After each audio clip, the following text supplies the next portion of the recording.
মরার সময় মুমূর্ষ ব্যক্তির কাছে কোন আয়াত তেলাওয়াত করলে তার মৃত্যু লাঘব হবে, এটা আছে কিনা? কি বললে? আগডুম বাগডুম গোরাডুম সাজে, আই ছেলেরা আই মেয়েরা গোসল করতে যাই, এরকম গুলি পড়তে হবে।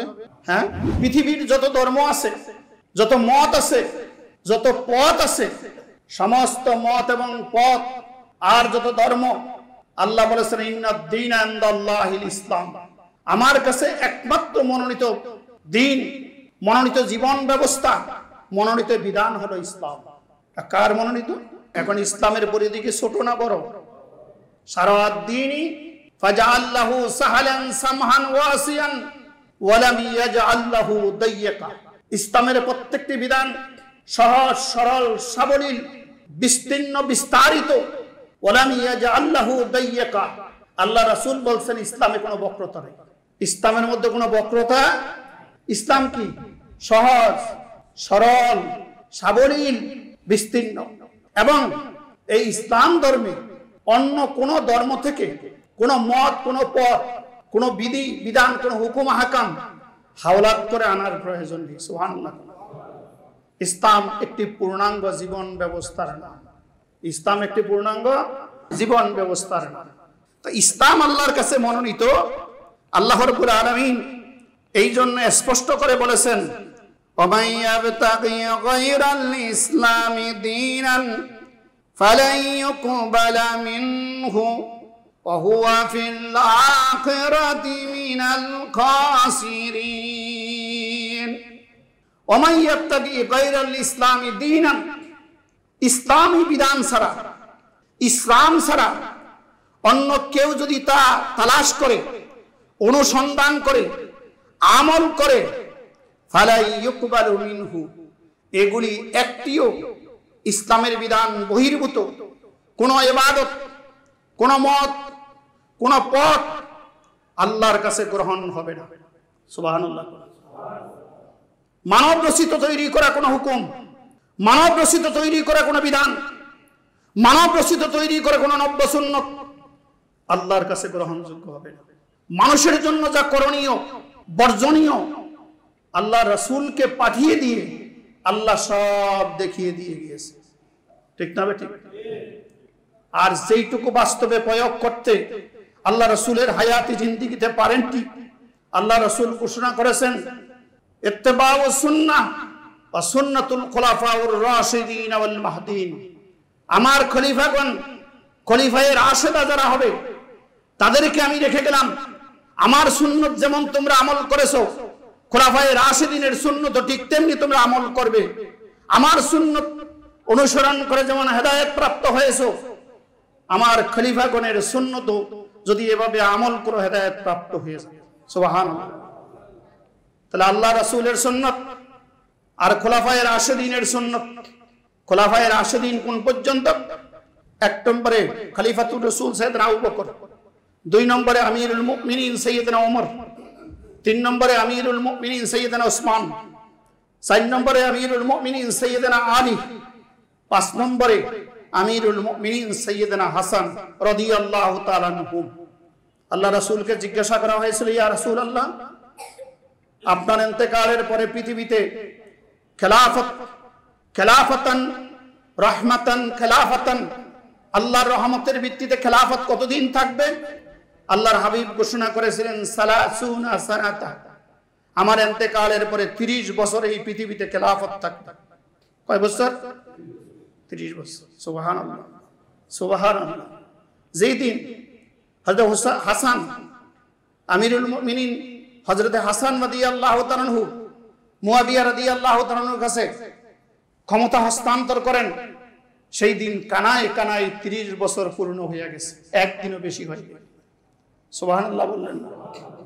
আল্লাহ রাসূল যে ঘোষণা করেছিলেন 30 বছর, তার ভবিষ্যৎবাণী একদিনও বেশি হয় নাই। সুবহানাল্লাহ। তাহলে ওমান ইয়াবতাগি গায়রাল ইসলামি দীনান ফালান ইউকবালু মিনহু, ইসলাম ছাড়া যত দিন, যত মত, যত পথ পৃথিবীর মধ্যে আছে, এইগুলি একটিও আল্লাহর দরবারে গ্রহণযোগ্য হবে না, কবুল হবে না। ওয়া হুয়া ফিল আখিরাতি মিনাল খাসিরিন। ইসলাম ছাড়া যারা অন্য ধর্মে যাবে, অন্য মত পথ বানাবে, নিজের মন করা তৈরি করা ইবাদত করবে, ইসলামের ইবাদত বাদ দিয়ে, আল্লাহ বলতেছেন এরা আখিরাতে ক্ষতিগ্রস্ত হবে। তো আল্লাহ যদি বলেন কেউ আখিরাতে ক্ষতিগ্রস্ত হয়, তার কি লাভবান হওয়ার কোনো সুযোগ আছে? নাজাত পাওয়ার কোনো সুযোগ আছে? আর আগেই বলেছি, ইসলাম এমন একটি ধর্ম, মানব জাতির হায়াতি জিন্দেগিতে যা দরকার, কবরের জিন্দেগিতে যা দরকার, হাসরের জিন্দেগিতে যা দরকার, জান্নাত জাহান্নামে যা দরকার, এই সবগুলি কি ইসলামে আছে না নাই? নাই? তা তো সবাই কইলেন আছে কি না? মরার সময় মুমূর্ষু ব্যক্তির কাছে কোন আয়াত তেলাওয়াত করলে তার মৃত্যু লাঘব হবে, এটা আছে কিনা? কি বললে? আগডুম বাগডুম গোরাডুম সাজে, আই ছেলেরা আই মেয়েরা গোসল করতে যাই, এরকম গুলি পড়তে হবে? হ্যাঁ, কি পড়তে হবে? হাট্টিমা টিম টিম তারা মাঠে বারে টিম, তারা খারা দুটি সিং, তারা হাট্টিমা টিম, ছোটে না কো হাটে না, কাউকে সে কাটে না, খাই শুধু দুধ-ভাত, করে না কো উৎপাত। এই কবিতা পড়লে মুমূর্ষু রোগীর কাছে তাহলে তার মৃত্যু আসান হয়ে যাবে, ঠিক না বেটা? এই কথাটা তো জোরে কইলেন হবে। কি পড়তে হবে? সূরা ইয়াসিন তেলাওয়াত করতে হবে। সুবহানাল্লাহ। তাহলে এইটাও আল্লাহ রাসূল বলে গেছে, বলছে কিনা? মরার আগে ওসিয়ত করতে হবে, এইগুলি বলে গেছে কিনা? মরার পরে তার জানাজা, গোসল, দাফন কাফন কিভাবে হবে, কবরে কোন দোয়া পরে রাখবে, কোন দিকে করে রাখবে, এটা আছে কিনা? হ্যাঁ, কোন দিকে করে রাখতে হবে? কিবলামুখী করে রাখতে হবে। সুবহানাল্লাহ। ইসলাম যে সার্বজনীন, ইসলাম যে বিশ্ব বিজয়ী ধর্ম, আল্লাহ রাসূল কিন্তু বলতে পারতেন পশ্চিম দিকে করে রাখতে হবে, পূর্ব দিকে করে রাখতে হবে, উত্তর দিকে করে রাখতে হবে, দক্ষিণ দিকে করে রাখতে হবে। এই কথা কি বলছেন? বলছেন কোন দিকে? কিবলামুখী। সুবহানাল্লাহ। তাহলে কিবলার পূর্ব দিকে যারা আছে তাদের মাথা উত্তর দিকে, পা দক্ষিণ দিকে। পশ্চিম দিকে যারা আছে তাদের মাথা দক্ষিণ দিকে, পা, বুঝেন না এই কথা? বুঝেন কিনা? কিবলার পশ্চিম দিকে যারা, তাদের মাথা দক্ষিণ দিকে, পা উত্তর দিকে। কিবলার আবার দক্ষিণ দিকে যারা আছে তাদের মাথা পূর্ব দিকে, পা পশ্চিম দিকে। উত্তর দিকে যারা আছে তাদের মাথা পশ্চিম দিকে, পা পূর্ব দিকে। সকলেই কিবলামুখী হয়ে আছে। সুবহানাল্লাহ।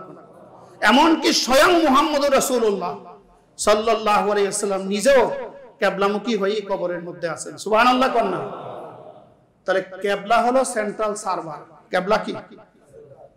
মুসলমানদের কাবা, মুসলমানদের কিবলা, মুসলমানদের সেন্ট্রাল সার্ভার। কাবাকে বলা হয় সুররাতুল আরদ, পৃথিবীর নাভি, পৃথিবীর মিডল পয়েন্ট। এই কাবা কেন্দ্রিক সকলেই আছে, ঠিক না বেঠিক? মুহাম্মদুর রাসূলুল্লাহ কাবা কেন্দ্রিক আছে, ঠিক না বেঠিক? তাহলে আসেন, ইসলামে এমন কোন খুঁটিনাটি বিধান কি আছে যেটা ইসলামে নাই? আছে কিনা? এবং ইসলামের প্রত্যেকটি বিধান সর্বাধুনিক, ঠিক না বেঠিক? ইসলামের মধ্যে যা আছে সবই নতুন। এর চাইতে লেটেস্ট কোন বিধিবিধান পৃথিবীতে কেউ আবিষ্কার করতে, কিন্তু দুর্ভাগ্য আমরা মুসলমান জীবনের কোন ক্ষেত্রে আমরা ইসলাম মানি না, ঠিক না বেঠিক? হায়াতি জিন্দেগিতে ইসলাম মানি না, বৈবাহিক জিন্দেগিতে ইসলাম মানি না, ব্যবসায়ী জিন্দেগিতে ইসলাম মানি না। মানি কিনা?